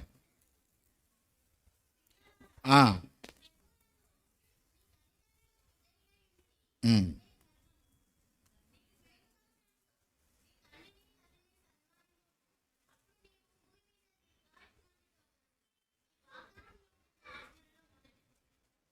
చాలు. ఒకసారి ఏమైందంటే, మనం ఇట్లా మీటింగ్లో పెడతాం కదా, మన మీటింగ్లో పిల్లలను కూడా కూర్చోబెట్టుకున్నారా? ఉన్నారా? పిల్లలు ఉన్నారుగా, చిన్నపిల్లలు. వీడు ఏం చేసిండు, మీటింగ్ అయిపోయినాక ఇంటికి పోయింటారంట. ఇంటికి పోయినాక వాళ్ళమ్మ, రేయ్ అయ్యగారు ఏం చెప్పిండు, తల్లిదండ్రుల మాట వినమన్నాడు కదా అంటే వాడన్నాడట, కింద వచ్చిన చదువు అన్నాడట. కింద వచ్చిన చదువు. తండ్రులారా, మీ పిల్లలకు కోపము రేపక ప్రభు యొక్క శిక్షలోను బోధలోను వారిని పెంచుడి. జాగ్రత్త అని వాడు అమ్మా నాన్నకు చెప్పిండంట. అమ్మా, నువ్వు కింద వచ్చను చదవరాదు, ఒకటే వచ్చిన చదువుతున్నావు, పై వచ్చిన చదువుతున్నావు. సరే, కాబట్టి అవిధేయతులైతే కష్టం. కృతజ్ఞత లేనివారు. అసలు నా భార్య ఈ మధ్య ఒక కొత్త మాట చెప్పింది. ఫ్యామిలీ సెమినార్స్లో మాట్లాడుతూ ఫ్యామిలీ సెమినార్తో ఆమె మాట్లాడుతుంది, నేను మాట్లాడను, ఎందుకంటే మనకు అది లేదు కదా. మొన్న ఎప్పుడో ఇంటికాడ చెప్తూ, అరే నేను చాలా పనులు చేసిన, నా భార్యకు వింతగా చెప్పిన. ఏమనుకున్నావు, ఆ రోజులో నేను చదివిన, బిజినెస్ చేసిన, జాబ్ చేసిన, సేవ చేసిన, 5వది ఫ్యామిలీ చేసిన, అంటే ఇన్ని చూసుకున్నంటే 5వది లేదులే అన్నది. 5 పక్కన పెట్టండి. అంటే నువ్వేం చేయలేదు బాబు, చేసిందంతా నేనైనా చెప్తుందామి. అది పిల్లలు కూడా కన్ఫర్మ్ చేసిండ్రు, అంతా మమ్మీలే, నువ్వేం చేయలేదులే. సరే, నా భార్య ఏమన్నదంటే, ఒక వింత అబ్జర్వేషన్ తీసుకొస్తే నాకు షాక్ వచ్చింది. ఒక 10-20 సంవత్సరాల క్రితమట చిన్న పిల్లల్ని పిలిచి ఏమైనా తప్పు చేస్తే, ఒరే సారీ చెప్పరా అంటే, 10 years క్రితం వరకు సారీ చెప్పరా అంటే వాడు చెప్తాడా? చెప్పాడా మీ కూడా చెప్పిండా? చెప్పరు అంటాడు. ఎట్లా ఉంటా, మా కొడుకైతే ఇంకా కోపం అట్లా, వాళ్ళ కోపం మరీ భయంకరంగా ఉంటుంది. ఆ సూపు, ఆ యొక్క రోషం అన్నీ. నన్ను సారీ చెప్పమంటావా? 10 ఏళ్ల క్రితం వరకు వాడి చేత సారీ చెప్పటం ఎంత కష్టమవుతుందో, ఈ మధ్య మేము ఇంటికి పోయి ఏం చెప్పినా తెలుసా? అరే బాబు, నేను ఇది తెచ్చిచ్చాను కదా, థ్యాంక్స్ చెప్పు అంటే, 10 సంవత్సరాల క్రితం సారీ చెప్పటానికి వాడు ఎంత వెనకాడిండో, ఈరోజు థ్యాంక్స్ చెప్పటానికి కూడా వాడికి ఇష్టం లేదు. మీరు గమనించుకోండి, ఇంటికి పోయి. వాడికే కాదు, మనకు కూడా లేదు. We have not learned how to say thanks. Thanks చెప్పటం. పొరపాటున ఏమైంది అది? ఎవరన్నా పొరపాటున థ్యాంక్స్ చెప్తే మనం ఏమంటాం రిప్లై? నేను ఒకవేళ నువ్వు చేసినావు, నాకు నేను థ్యాంక్స్ చెప్పినా, ఏమి నేర్పించారు నీకు? ఏం నేర్పించారు? ఇంగ్లీష్లో ఏమి నేర్పించారు? Don't mention. అదే కదా, నో మెన్షన్ మీరు మార్చారు మళ్ళీ. No need to mention, don't mention. అది ఎంత చెడ్డ మాట. డోంట్ మెన్షన్ అంటే, ఆడు చక్కగా థ్యాంక్స్ చెప్తుంటే ఏమనాలి? వెల్కమ్ అనాలి కదా. నువ్వు వెల్కమ్ అన్నావు అనుకో, మళ్ళా చెప్తాడు కదా. చెప్పక ఈ దరిద్రుడు థ్యాంక్స్ చెప్తున్నాడు నీకు. అసలు వీడి నోట్లో నుంచి థ్యాంక్స్ రాదు. వాడు థ్యాంక్స్ చెప్పినప్పుడు నువ్వేం చెప్పినావు? డోంట్ మెన్షన్ అన్నావు. రేపేమంటున్నావు వాడితో? నువ్వు థ్యాంక్స్ చెప్పు అంటున్నావు, వాడు అంటున్నాడు ఎంత చెప్పాలి? నువ్వే చెప్పినావు కదా డోంట్ మెన్షన్ అని. నువ్వేం చెప్పినావు మమ్మీ? నిన్నేం చెప్పినావు? ఎవరో అంకుల్ వచ్చిండు, ఆయన ఏదో ఇచ్చిండు, ఆయన థ్యాంక్స్ చెప్పాడు, నువ్వేమన్నావు? డోంట్ మెన్షన్ అన్నావు. ఆ మాట నేను విన్నాను, నేర్చుకున్నాను. Therefore I'm not mentioning at all.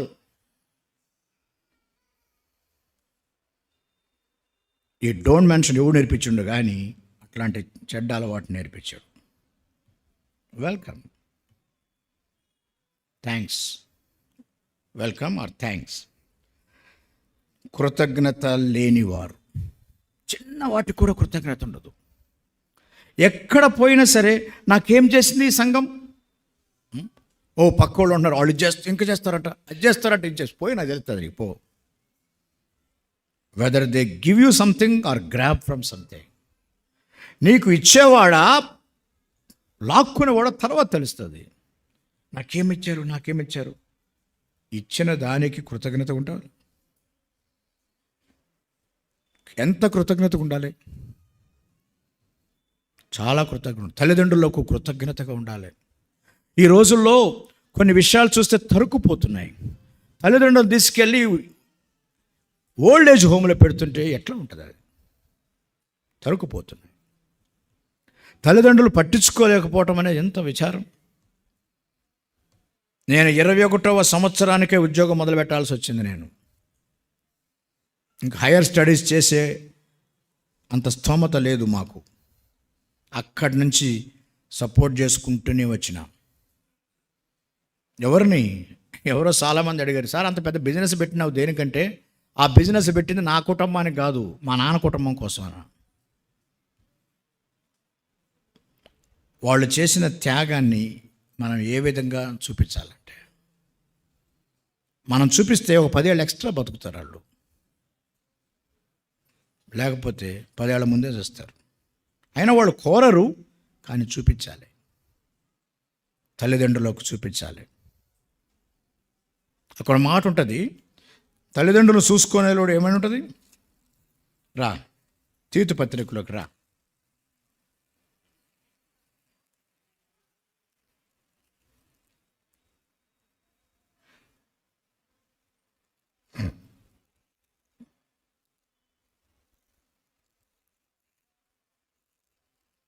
అవిశ్వాసి కన్నా చెడ్డవాడు.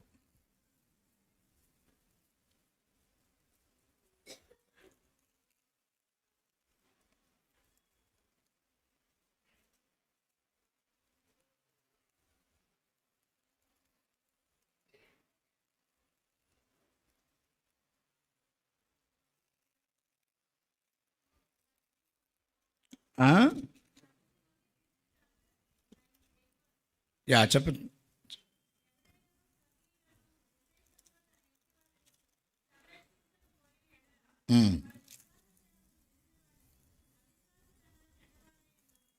అవిశ్వాసి కన్నా. ఈ వాక్యం తీసుకొని మేమేం చేసినామంటే, నేను నా భార్య ప్రార్థన చేసినాం. అప్పుడు నా జీతం 3,500 రూపాయలు. అందులో నా పెళ్లి ఖర్చుల కోసం నేను చేసిన అప్పు, ఈఎంఐ నేను కట్టేది 2,000 రూపాయలు. 1,500లో బతకాలి. మరి పెళ్ళి కట్నం తీసుకోకూడదు కదా. అట్లంటే మొన్న నాకు కొడుకు అడిగిండు, కట్నం తీసుకోవద్దు కానీ మరి అప్పు చేయమనుందా, ఎందుకు చేసినాం, కాబట్టి అప్పు కూడా చేయకూడదు. సరే, ఇద్దరం కలిసి ప్రార్థన చేసినాం, నేను నా భార్య కలిసి. తల్లిదండ్రులు చూసుకునేవాడు అవిశ్వాసి కన్నా, చూడని వాడు అవిశ్వాసి కన్నా చెడ్డవాడు. మేమిద్దరం కలిసి ఎంత పక్కన పెట్టామో తెలిసే వాళ్ళ కోసం. పెళ్ళైన మొదటి సంవత్సరం 250 రూపాయలు అంతేనా అనుకు, ఆడ మిగిలిందే ఉన్నది. 250 రూపాయలు నెలకి ఇవ్వాలని పక్కన పెట్టినాం. అది పెరిగి వేలకు వెళ్ళిపోయి హాస్పిటల్ బిల్లులు అయితే లక్షల్లోకి వెళ్ళింది. నేను ఒకటే మేము 8 మంది సంతానం. సరే, వాళ్ళు ఇచ్చారా లేదా నేను అడగట్లా, వేరే వాళ్ళ గురించి. నేను ఒకటే చెప్పిన అమ్మ నాన్నకు, నేను ఒక్కడనే పుడితే ఎలా చూసుకుంటానో అలానే చూసుకుంటా. అట్లనే జరిగింది. జాగ్రత్త, తల్లిదండ్రులకు అవిధేయులుగా ఉండకండి. ఇప్పటి నుంచి ఏమవుతుంది, పార్ట్ టైం జాబ్ చేయి. పార్ట్ టైం జాబ్ చేస్తే నేను నా గోల్స్ ఎట్లా కొట్టాలా, నేను కొట్టాలా గోల్. ఏం గోల్ కొడతావు, అందరూ 2 సంవత్సరాలు చేసి ఎంటెక్, నేను 4 సంవత్సరాలు చేసిన, అంతే కదా తేడా. అంతకన్నా ఏమవుతుంది? నువ్వు 2 సంవత్సరాలు చేయాలని మీ నాన్న 2 సంవత్సరాల ముందు చంపేస్తున్నావు. 4 సంవత్సరాలు చేసి ఆయన 2 సంవత్సరాలు ఎక్స్ట్రా బతికినే రాదు. ఏం కొడతావు గోల్స్? మేము కొట్టలేదా గోల్స్?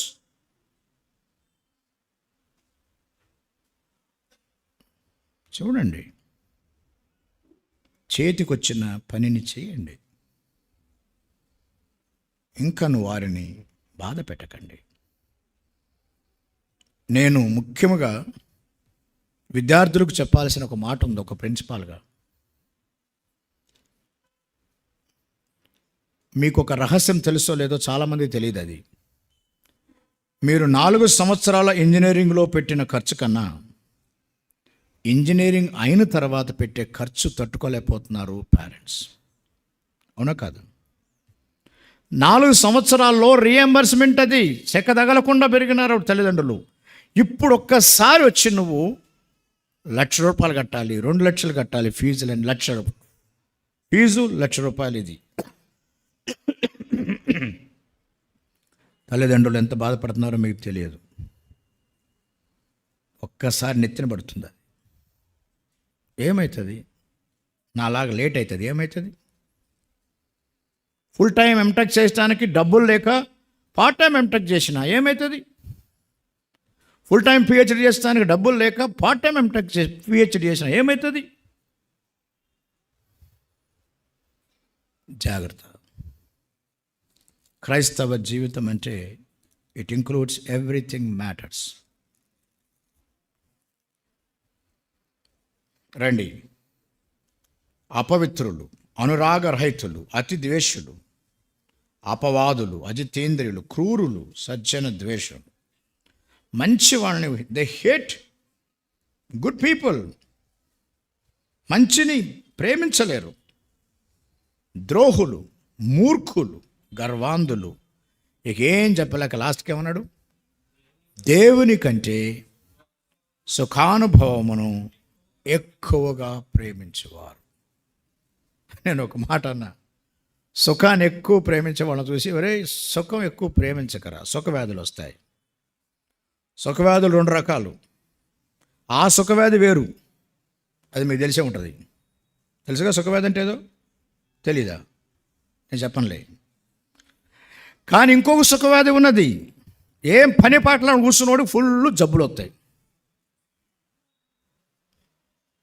సుఖంగా కూర్చుంటే సుఖంతో వచ్చే జబ్బులు చాలా ఉన్నాయి. దేవుని కంటే సుఖానుభవం ఎక్కువగా ప్రేమించేవారు. అసలు దేవుని కన్నా ఎక్కువ లగ్జరియస్గా బతుకుతున్నారు జనం ఇప్పుడు. అసలు దేవుని సేవకులు కొంతమంది ఎట్లా ఉంటారో అట్లా ఉంటారు. వాళ్ళ సుఖం చూస్తే భయంకరంగా ఉంటుంది. వాళ్ళు వేసుకునే డ్రెస్సుల్లో కానీ, నడిచే కారుల్లో కానీ, వాళ్ళు చేసే పనుల్లో కానీ చూస్తే అట్లా ఉంటుంది. అసలు యేసు ప్రభు వారు ఏమన్నా ఇందులో 1% అని అనుభవించాడా అన్నట్టు ఉంటుంది. ఆయన ఏం అనుభవించలేదు. సుఖానుభవాన్ని ఎక్కువ అనుసరిస్తారు. ఫిలిప్పీ పత్రిక చెప్పారు కదా, ఆయన 7 రకాలుగా తగ్గించుకొని వస్తే తండ్రి 7 రకాలుగా ఆయన పెంచితే 3వ అధ్యాయంలో పౌలు 7 విడిచిపెట్టినట. నాకేవేవి లాభకరమైనవో వాటిని సమస్తమును నేను విడిచిపెట్టినా. ఎన్ని విడిచిపెట్టినా? 7 విడిచిపెట్టిండు. మనకు ఏవేవి లాభకరమైనయో వాటిని ప్రభు కోసం ఏం చేయాలి? విడిచిపెట్టాలి. వాటి వెంటాడొద్దు. చదువది ఆ ఒక్క మాట చదువు. ఫిలిప్పీ పత్రిక 3వ అధ్యాయం. ఫిలిప్పీ పత్రిక 3వ అధ్యాయం 7వ వచనం. అయినను ఏవేవి నాకు లాభకరములై ఉండెనో వాటిని క్రీస్తు నిమిత్తము నష్టముగా ఎంచుకుంటుని. చాలు. లాభకరమైన వాటిని విడిచిపెడితే, ప్రభా ఇది నాకు మంచిది, పలానా ఉద్యోగం చేస్తే అది మంచిది, కానీ నీ నిమిత్తం నేను వదిలేస్తున్నా. ఫుల్ టైం సేవకులు జాబులన్నీ వదిలేస్తే నువ్వు మంచి జాబ్ వదిలేస్తే ఏమవుతుంది? అసలు వాళ్ళు అన్ని జాబులు వదిలేసింటారు కదా. నువ్వు మంచి జాబ్ వదిలేస్తే ఏమవుతుంది? ఇప్పుడు మంచి జాబ్ వదిలేయటంలా మంచి జాబ్ అనే దానికోసం అన్నీ వదిలేస్తున్నారు. నాకు ఏవేవి లాభకరమైనయో వాటిని విడిచిపెట్టిన. మీరు ఒక పని చేయండి. ఇప్పుడు ప్రార్థనలో ఉన్నప్పుడు ఒక పని చేయండి. మీటింగ్ నా ప్రసంగమైన వెంటనే పెన్న పేపర్ తీసుకొని నువ్వు ఏమి విడిచిపెట్టినావో అవి నీకు ఏమి లాభమో వాటిని విడిచిపెట్టిన. ఫర్ ఎగ్జాంపుల్, మంచి హాస్టల్లో ఉండటం, ఏసీ హాస్టల్లో ఉంటే 10,000 అవుతుంది. అది విడిచిపెట్టి నాన్ ఏసీ హాస్టల్లోకి వెళ్ళినా దానివల్ల వచ్చే 2,000 రూపాయలు లేక 5,000 రూపాయల యొక్క అడ్జస్ట్మెంట్లో మా నాన్నకి ఏమో 4,000 ఇచ్చేసిన, సేవకు 1,000 రూపాయలు ఇచ్చిన. రాయ్, నాకు ఏవేవి లాభకరమైనయో వాటిని విడిచిపెట్టి నష్టంగా ఎంచుకున్నాను. కాబట్టి తిమోతికి చెప్తున్నాడు పౌలు గారు. చెప్పండి, ఏమన్నాడు లాస్ట్కి? పైకి భక్తి గల వారి వలె ఉండియు దాని శక్తిని ఆశ్రయించని వారు ఎందురు, ఇట్టి వారికి, అది అసలు పాయింట్. Avoid, that's what. విడిచిపెట్టు. ఇట్టి వాటికి విముఖుడవై ఉండు. విడిచిపెట్టేయి, దూరంగా ఉండు, వాళ్ళ దగ్గర కూడా పోకు. అరే అది క్లాస్ చర్చ్, ఏం చర్చి పోతున్నావు? మాదే ఉందిలేండి మాస్ చర్చి. ఆ చర్చ్ ఉంటుంది, క్లాస్ చర్చి. విముఖుడవై ఉండవా, వాళ్ళకు దూరంగా ఉండు. వాళ్ళు దేవుని కన్నా ఎక్కువ సుఖానుభవాన్ని అనుభవిస్తున్నవారు. దూరంగా ఉండు. ఇది మాసు చిన్నది, మాదే ఉంది స్లమ్ అట్లా అనుకోకు. ఇట్టి వారికి విముఖుడమై ఉండు. ఎందుకంటే పాపభరితులై నానా విధముల దురాశలను నడిపింపబడి ఎల్లప్పుడూ నేర్చుకొనుచున్నాను.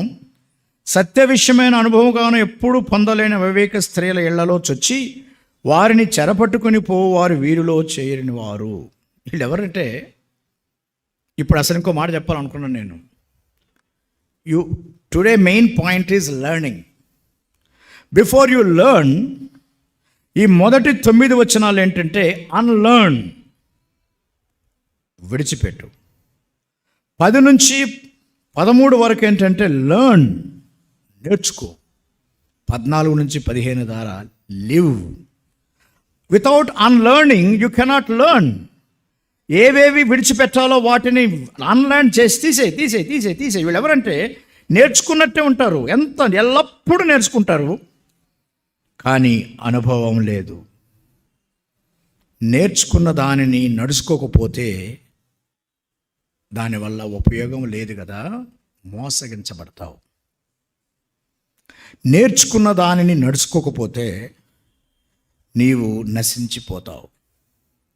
ఎవరో వచ్చి నిన్ను మోసం చేస్తారు. నేర్చుకున్న దానిని నడుచుకోవాలి. చాలామంది మమ్మల్ని అడుగుతున్నారు, సార్ ఈ వాక్యం ఎలా తెలుస్తుంది సార్, దేవుడు నాతో మాట్లాడట్లేదు, కొత్త విషయాలు ఎట్లా చెప్తుంటాడు సార్ అని. అంటే నేను ఏం లేదు బాబు, ఆయన చెప్పింది నువ్వు చేస్తే కొత్తది చెప్తాడు. నువ్వు చెప్పిందే చేయని కాడకి ఇంకేం చెప్తాడు? జస్ట్ లైక్ ఏ క్లాస్ రూమ్. మేము చెప్పిన పని మీరు చేయకపోతే ఇంకెట్లా వస్తుంది? మేము కొత్త చెప్తామా మీకు? దేవుడు కూడా అంతే. చెప్పిన దాన్ని నడుచుకోకపోతే, నేర్చుకున్నది నడుచుకోకపోతే ఆయన నేర్పించటం మానేస్తాడు. He cannot teach for those who have stopped learning. నడుచుకోవటం మానేసిన వారి నేర్పించడు. ఇది రహస్యం. బైబిల్ యొక్క పద్ధతి, దేవుని యొక్క వాక్యం నేర్చుకునే పద్ధతి. నేర్చుకున్నది నడుచుకుంటేనే దేవుడు ఇంకొత్త విషయాలు నేర్పిస్తాడు. లేకపోతే ఇక నువ్వు మామూలు టెక్స్ట్ బుక్ లాగా బైబిల్ చదువుకుంటావు అంతే. కాబట్టి నడుచుకునే వారు ఏమవుతారంటే నశించిపోతారు. If you learn and not living, you will be destroyed. అట్లా వేరే వాళ్ళు వచ్చి నిన్ను మోసం చేస్తారు. ఎవరంట మోసం చేసింది? అలాంటి వారిని ఏం చేస్తారట? చెరపట్టుకొని పోతారు. ఈ స్త్రీల గురించే మాట్లాడుతున్నాడు, కానీ పురుషులు కూడా ఉన్నారు. ఎలాంటి వారైనా మీరు చక్కగా నేర్చుకోకపోతే రాంగ్ ప్రీచర్స్, రాంగ్ పీపుల్ వచ్చి మిమ్మల్ని డీవియేట్ చేసి డిస్ట్రాయ్ చేస్తారు. Whatever you have learn, please live, otherwise you are at the level of distraction. నేర్చుకో. కొంతమంది ఏం చేస్తారట, నేర్చుకుంటారట, ఎల్లప్పుడూ నేర్చుకొనుచున్నాను, సత్య విషయమైన అనుభవం ఎప్పుడు పొందలేని అవివేక స్త్రీల యొక్క ఇళ్లలో చొచ్చి వారిని చెరకట్టుకొని పోయిన వారు వీరిలో ఉన్నారు. ఆడవాళ్ళని మోసం చేయటం ఆ రోజు సాతాను మొదలుపెట్టింది. ఇప్పుడు అబద్ధ బోధకులు కూడా మొదలుపెట్టారు. అబద్ధ బోధకులు ఎప్పుడు మళ్ళీ ఆడవాళ్ళతోనే మొదలు పెడుతున్నారు జనం. ఎందుకంటే వాళ్ళు ఫస్ట్ ఆఫ్ ఆల్ ఇంటి దగ్గర వాళ్ళే దొరుకుతారు. కాబట్టి మొదటిది నేను ముగిస్తున్నా. కంక్లూజన్ ఏంటంటే, నేర్చుకున్న దాన్ని నడుచుకోకపోతే నశించిపోతావు. అది మొదటి మాట. నేర్చుకున్నది నడుచుకోకపోతే నశించిపోతావు. కాబట్టి అట్టి వారికి విముఖుడవై ఉండము, అవాయిడ్ దెమ్. రెండవ దానికి వెళ్ళిపోదాం. అయితే ఈ ఎన్ఏ ఎంబ్రైన వారు ఎవరంటే మోషే కాలపులో ఉన్నవారు. వీళ్ళెవరంటే ఫరో సంబంధించిన వారు. వాళ్ళు ఫరోతో కలిసి ఉండి తర్వాత మోషే అరణ్యంలో వస్తూ ఉండగా మోషేతో కూడా వచ్చారు చాలామంది. తెలుసా మీకు? మోషేతో ఇశ్రాయేలీయులు కానివారు అన్యజనులు వచ్చారు. వాళ్ళని మిశ్రిత జనము అంటారు. మోషేతో కూడా వచ్చిన మిశ్రిత జనము ఒక్కసారి మోషేకు ఎదురు తిరిగిన వారిలో ఉన్నారు. సంఖ్యాకాండం 16 అధ్యాయంలో వీళ్ళు కూడా ఉన్నారు. ఎదురు తిరిగితే అప్పుడు భూమి నెరవెడిచింది, జనం చచ్చిపోయారు. అట్లాంటి వారు వీళ్ళు జ్వరబడతారు. మేము కూడా మీతో వస్తామంటారు. మీరు చూసుంటారు 10 కమాండ్మెంట్స్ మూవీ కనుక మీరు చూస్తే అందులో మీ వాళ్ళు చాలామంది కనిపిస్తారు. మేము వస్తాం అన్నవాడు ఒక ముఖం ఉంటుంది. ఆ ముఖం హైలైట్ ఉంటుంది. మోషేలాగా ఉంటుంది ఆ ముఖం. వాడిని బాగా చూపిస్తూ ఉంటారు. నేను ఇప్పుడే సినిమా హాల్ బొమ్మట్లేదు, నేను కూడా పోలేదులే. చివరికి 10 కమాండ్మెంట్స్ మూవీకి రమ్మని నేను పోలేదు. చిన్నప్పటి నుంచి ఇప్పటిదాకా సినిమా థియేటర్ ఎట్టుంటుందో నాకు తెలియదు. కానీ నేను టీవీలో చక్కగా చూసిన 10 సార్లు చూసిన. కాబట్టి 10 కమాండ్మెంట్స్ దాంట్లో చూస్తే చాలామంది ఇలాంటి వారు వచ్చి వాళ్ళు ఏం చేశారంటే వీళ్ళతో చొచ్చుకొని వీళ్ళని నశింపజేశారు. ఎగ్జాంపుల్ చెప్తున్నాడు. వీళ్ళెవరు? నేర్చుకున్నారు కానీ నడుచుకోవటం లేదు, కాబట్టి నశించిపోయారు. రెండవ దానికి వెళ్ళి 3 ముగించుకుందాం. రైట్, రెండవ దానికి వెళ్దాం. మొదటిది ఏంటి? అవాయిడ్. కానీ నువ్వు తీసుకోవాల్సిన జాగ్రత్త ఏంటి? నేర్చుకున్నదల్లా నడుచుకో, లేకపోతే నశించిపోతావు. అయితే దేవుని నామ స్తోత్రం. చెడ్డవారు ఇంతమంది ఉంటే మంచి మోడల్స్ కూడా దేవుడు పెడతాడు. దేవుడి కృపా మహా కనికరమ చొప్పున తన యొక్క కాలమంతటిలో దేవుడు తన సేవకుల్ని ఉంచుతూనే వచ్చాడు. ఎక్కడ ఉంచాడు తెలుసా మీకు? ఇశ్రాయేలీయులు పాడైపోతున్నా కూడా అనేక మంది ప్రవక్తలు ఉన్నారా లేదా? ఉన్నారు. ఇశ్రాయేలీయులు చెరలోకి పోయిన వారి కోసమేమో దానియేలుని తీసుకెళ్ళాడు, యెహెజ్కేలుని తీసుకెళ్ళాడు. చెరలో పోకుండా అదే దేశంలో ఉన్న వారి కోసమేమో యిర్మీయాను ఉంచిండు. దేవుడు ఎప్పుడు సేవకులను ఉంచుతాడు. బట్ ద క్వశ్చన్ ఈజ్, నువ్వు ఎవరితో ఉంటున్నావు? అది నీ ఇష్టం. దేవుడు చెరలో పోయిన వారిని దేవుని బిడ్డలు ఉంచిండు, చెరలో పోకుండా ఉన్న వారికి కూడా దేవుని బిడ్డలు ఉంచాడు. ఈ రోజున నువ్వు ఎక్కడున్నావో అక్కడ దేవుని బిడ్డలు ఉంచుతాడు. It's up to you to choose whom you follow. పవిత్ర హృదయులై ప్రార్థన చేయవారిని ఫాలో అవుతున్నావా? పౌలు లాంటి వారిని ఎగ్జాంపుల్ తీసుకుంటున్నావా? బయట వాళ్ళని తీసుకుంటున్నావా? నీ ఇష్టం. నశించిపోయే వారిని ఎగ్జాంపుల్ తీసుకుంటే వాళ్ళు వచ్చి నేను నశింపజేస్తారు. కానీ పౌలు అంటున్నాడు, అయితే పౌలా నా సంగతి చూడు, నన్ను మాదిరిగా తీసుకో. ఏమేమని నా మాదిరిగా? నా బోధ, నా ప్రవర్తన, నా ఉద్దేశము, నా విశ్వాసము, నా దీర్ఘశాంతము, నా ప్రేమ, నా ఎన్నున్నాయి 7 ఉన్నాయి. చాలా సీక్వెన్స్గా ఉన్నాయి. నా బోధ, నేను ఏమి బోధించానో అదే ప్రవర్తించినాను. నేను ప్రకటించింది ప్రవర్తించిన నువ్వు చూసినావు. నా ఉద్దేశం చూసినావు. నా ఉద్దేశం ఏంటి? నా మట్టుకైతే బ్రతుకుట క్రీస్తే, సావైతే లాభం. అంతే. అది నా ఉద్దేశం. పౌలా, తిమోతి, నీకు తెలియదా? It's not that something I'm preaching online. నేను ఆన్లైన్ ప్రసంగాలు చేస్తున్నా, నీతో కూర్చొని మాట్లాడుతున్నా. నువ్వు నడిచినావు, నాతో చూసినావు. అంత్యోకయలో, ఈకోనియాలో, లుస్త్రాలో నువ్వు నాతో ఉన్నావు. నన్ను కళ్ళారా చూసినావు. నాతో ఉండి నేర్చుకున్నావు నా దగ్గర నుంచి. నా ఉద్దేశము, వాట్ ఈజ్ యువర్ ఎయిమ్? మన ఉద్దేశం ఏమై ఉండాలి? దేవుడు మహిమపరచబడాలి, మనం ఆశ్రయించబడాలి, మన ద్వారా అనేకులు ఆశ్రయించబడాలి. దాన్ని what is your life statement అంటారు. నీ లైఫ్ స్టేట్మెంట్ ఏందా? అసలు దీన్ని ఏమన్నారు తెలుసా పెద్దలు? నువ్వు నీ జీవితం యొక్క ఉద్దేశం ఏంటో ఒక్క సెంటెన్స్లో అడిగితే ఏం రాస్తావు? రాయ్. ఒక పెన్న పేపర్ తీసుకొని ఇది నా జీవిత ఉద్దేశం అని ఒక్క లైన్లో పెట్టు. నీ ఉద్దేశం ఏంటో. ఇంకా గట్టిగా మాట్లాడితే అన్నారు, నువ్వు చచ్చిపోయిన రోజున నీ గురించి ఏం మాట్లాడాలనుకోవడం చెయ్యి. నువ్వు చచ్చిపోయిన తర్వాత నీ ఫేర్వెల్ మీటింగ్లో మాట్లాడతారు కదా, వాళ్ళు ఏం మాట్లాడాలో అని ఆశపడుతున్నావో అది రాసుకొని దాని ప్రకారం జీవించు. నువ్వు చచ్చిన తర్వాత ఏమో మాట్లాడతారు వాళ్ళు, లేనిపోని. అట్ట కాదు. నేను చనిపోయిన తర్వాత ఏం మాట్లాడాలో అనుకుంటున్నావో అదే ఇప్పుడు జీవించు. నా ఉద్దేశం నీకు తెలుసు, నా విశ్వాసం నిష్కపటమైన విశ్వాసం, నా దీర్ఘ శాంతం నీకు తెలుసు. ఎంత శాంతంగా ఉన్నాను తెలుసా నీకు? తెలుసు కదా. ఆ రోజు కొట్టారు కదా. అసలు రహస్యం ఏంటంటే, ఆ కొట్టి లాక్కెళ్తే ఎవరెవరు వేశారు జైల్లో? ఈకోనియలో, లూస్తాలో ఎవరిని వేశారు? ఆ రోమా జైల్లో ఎవరిని వేశారు? పౌలు, శీల. మరి మూడు ఆయన ఏమైండు? తిమోతి ఏమైంది తెలుసా? ఆయన మార్కెట్కి పోయిండంట. ఆయన మార్కెట్కి పోయి వీళ్ళకి వంట వండి పెడతానికి తీసుకురామని చెప్పింది వాళ్ళ అమ్మ. అయ్యా, సేవకులు ఉన్నారు కదరా, వాళ్ళకు కొంచెం సామాన్ తీసుకురా, వంట వండి పెడదామని అయ్యగారికి చెప్తే పిల్లగాడు పోయి మార్కెట్కి పోయి తీసుకొచ్చేలేకి వీళ్ళు కొట్టుకొని ఆయన తీసుకుపోయినారు. అందుకే ఆయన తప్పిలేకపోతే మూడో వాడు కూడా పోయేవాడు జైలుకి. ఐ పాల్ అని ఒక బుక్ ఉండేది, చిన్నప్పటి నుంచి చదివినా, మీకు దొరికితే చదవండి. ఐ పాల్, నేను పౌలును అంటూ ఆయన సొంత మాట రాసినట్టుగా ఆ బుక్ రాసిండ్రు. I Paul. ఆ రోజు ఏమైంది, ఈ రోజు ఏమైంది, ఈ రోజు ఏమైంది. అప్పుడు తిమోతి ఎందుకు లేడు తెలుసా? ఆయన మార్కెట్కి పోయిండు, అందుకే ఆయన్ని జైల్లో పెట్టలే. తిమోతి, నా దీర్ఘశాంతము నీకు తెలుసు, నా ప్రేమ నీకు తెలుసు, నా ఓర్పు కూడా తెలుసు. అవన్నీ ఏమి రాసిండు?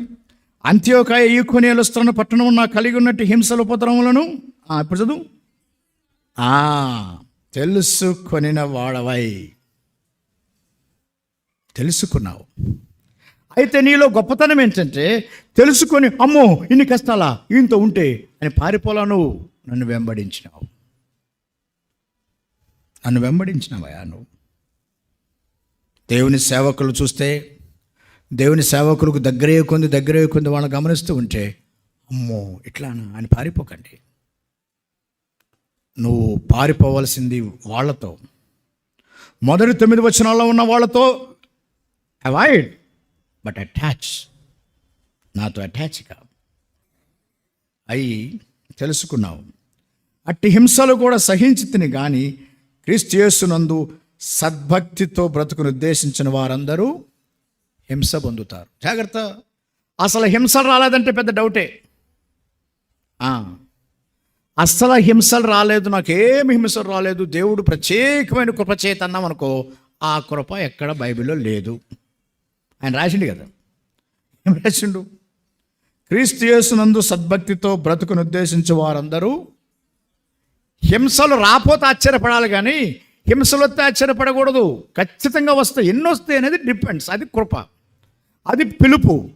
అసలు రావంటే మాత్రం అది పిలుపు కాదు. అసలు నువ్వు అసలు పిలుపులోనే లేవు. అసలు రాకపోతే ఎట్లా?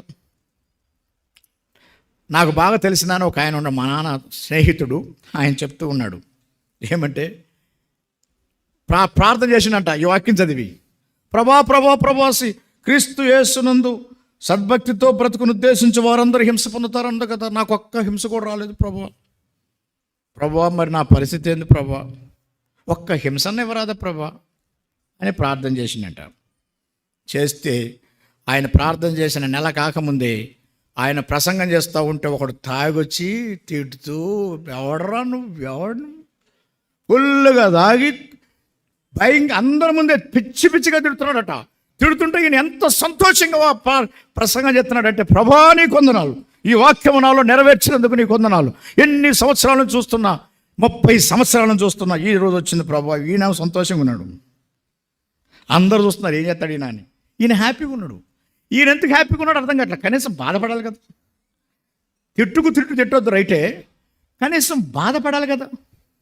ఏం బాధ లేదు, హ్యాపీగా ఉన్నాడు. ఎందుకంటే ఇన్ని సంవత్సరాల తర్వాత, 30 సంవత్సరాల సేవ తర్వాత, అమ్మయ్యా ప్రభువా నీ కొందనాలు. అయితే ఆశ్చర్యం ఏంటో తెలుసా, తాగి వచ్చి తిడుతున్నవాడు పడిపోయి కింద పడి కొట్టుకులాడుతున్నాడు. ఆడుతుంటే మళ్ళా ఈయన వెళ్ళి ప్రార్థన చేసేదాకా వాడికి చేత కాలేదు. ఆయన వెళ్ళి ప్రార్థన చేసింది, ప్రభువా ఈయన్ని క్షమించు, నీకు హింస రావట్లేదంటే రెండిటిలో ఎక్కడో నీకు ప్రాబ్లం ఉన్నది. నీ ప్రవర్తనలోన కాంప్రమైజ్ అవుతున్నావు, లేక నీ ప్రకటనలోనన్నా కాంప్రమైజ్ అవుతున్నావు. Either you are compromising in your personality or in your proclamation. Somewhere you are compromising. That's why you are not getting persecution at all. Persecution is equal to personality plus proclamation. That is my equation. నీ పర్సనాలిటీలో నువ్వు ఒక class teacher లెక్చరర్గా ఉండి మార్కులు లేకుండా వాడు ఎన్నిసార్లు fail అవుతుంటే వాడు వచ్చి కొట్టడా? అది నీ పర్సనాలిటీ. ఊరుకుంటాడు వాడు. నువ్వు బైబిల్ తీసి యేసు ప్రభువే దేవుడు అని చెప్తే కొట్టడా? ఊరుకుంటారా? కనీసం తిట్టరా?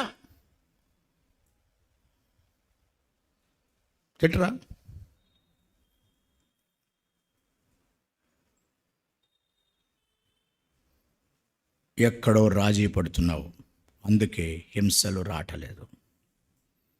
You are getting compromised either in your personal life or in your proclamation life. That's why no persecution.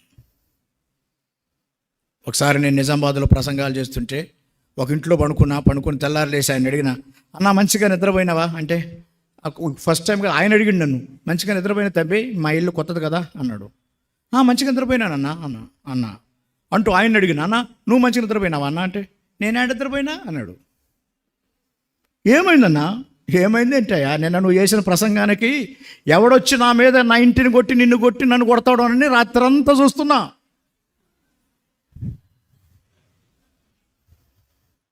నేనేం చేసినానన్నా? ఏం చేసావా? విను, ఏం చేసినావు? వణుకు పుట్టుతుంది నాకు, రాత్రి అంతా నిద్ర రాలే, లిటరల్ నిద్రపోలా. ఆయన బయట కూర్చొని కాపలాగా వస్తున్నాడు నాకు. క్రీస్తు యేసునందు సద్భక్తితో బ్రతుకును ఉద్దేశించి వారందరూ హింస పొందుతారు. అయితే దుర్జనులు వంచకులు ఇతరులను మోసపరచు అంతకంతకు చెడిపోతారు. Timothy, avoid those people, attach this kind of people. ఆ 1 నుంచి 9 ఉన్న వారిని అవాయిడ్ చేయి. 10 నుంచి 13 దాకున్న నన్ను హత్తుకో. 3వ చెప్పి ముగించుకుందాం. 3వ దాన్ని చెప్పి ఇక 5 నిమిషాల్లో ముగించుకుందాం. రండి. క్రీస్తు యేసునందు ఉంచవలసిన విశ్వాసము ద్వారా రక్షణార్థమైన జ్ఞానముని కలిగించుటకు శక్తిగల పరిశుద్ధ లేఖన బాల్యము నుండి నీవు ఎరుగుదువు గనుక.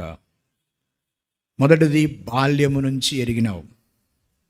2, నీవు నేర్చుకుని రూఢి అని తెలుసుకున్నవి ఎవరి వల్ల నేర్చుకుంటావో. జాగ్రత్త, నేర్చుకొనుట అన్నప్పుడు నేర్చుకున్నవి రూఢి అని తెలుసుకోవాలి.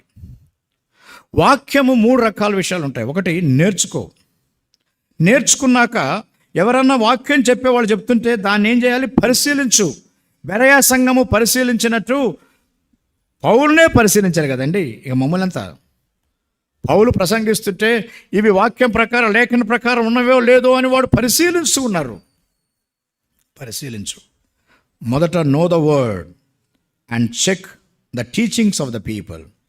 ఎవరు పెడతాడు ప్రసంగాలు చేస్తే ఇని ఓరకపోకు. మీరు సంఘాలు విడిచిపెట్టరు నాకు తెలుసు, కానీ యూట్యూబ్లు కూడా విడిచిపెట్టరు. సంఘంలోనేమో ఈ సేవకుడు ప్రసంగం వింటారు, యూట్యూబ్లో వేరే ప్రసంగాలు వింటారు. వేరే ప్రసంగం తప్పు లేదు, కానీ ఏది కరెక్టో లేదో తెలుసుకో. నేర్చుకొని రూఢియలు తెలుసుకున్నవి.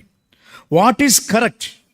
నేర్చుకున్న మాత్రం సరిపోదు, ఏది కరెక్టో తెలుసుకో. అది 3వది, ఎవరి వల్ల నేర్చుకున్నావో కూడా చూసుకో. Just don't listen the preachings but understand the background of the preacher. ఈ రోజున అసలు ఆ ప్రసంగికుని వెనకాల సంగతి ఎవరు అడగట్లేదు. ఒక ఊరు పోయినా నేను, అన్నాను వాక్యం చెప్పన్నారు. నేను ఎందుకురా నన్ను హైదరాబాద్ నుంచి పిలిచారు, ఎన్ని గంటల ప్రయాణం వచ్చినానంటే, మీరు చెప్పొచ్చు కదా, సువార్తే కదా, యేసుప్రభు గురించి చెప్పటమే కదా, చెప్పొచ్చు కదా. వాళ్ళు ఏమన్నా తెలుసా? అన్న, ఈ ఊరిలో మా సాక్ష్యం బాగాలేదన్నా, ఆహా, అందుకేం చేశారు? నిన్ను పిలిచామన్నా. అప్పుడు నేనన్నా, నా సాక్ష్యం బాగాపోతే ఎట్రా? సరే, మీ సాక్ష్యం బాగాలేదు, నన్ను పిలిచారు, మరి నా సాక్ష్యం బాగుందో లేదో నీకేం తెలుసు అన్నా. అంటే వాళ్ళు ఏమన్నా తెలుసా? పర్వాలేదన్నా, నీ సాక్ష్యం వాళ్ళకేం తెలుసు అన్నా. అన్న, నీ సాక్ష్యం మీ ఊరో తెలుసు కదన్నా, నీ సాక్ష్యం మా ఊరిలో వాళ్ళకేం తెలుసు అన్నా, చెప్పన్నా.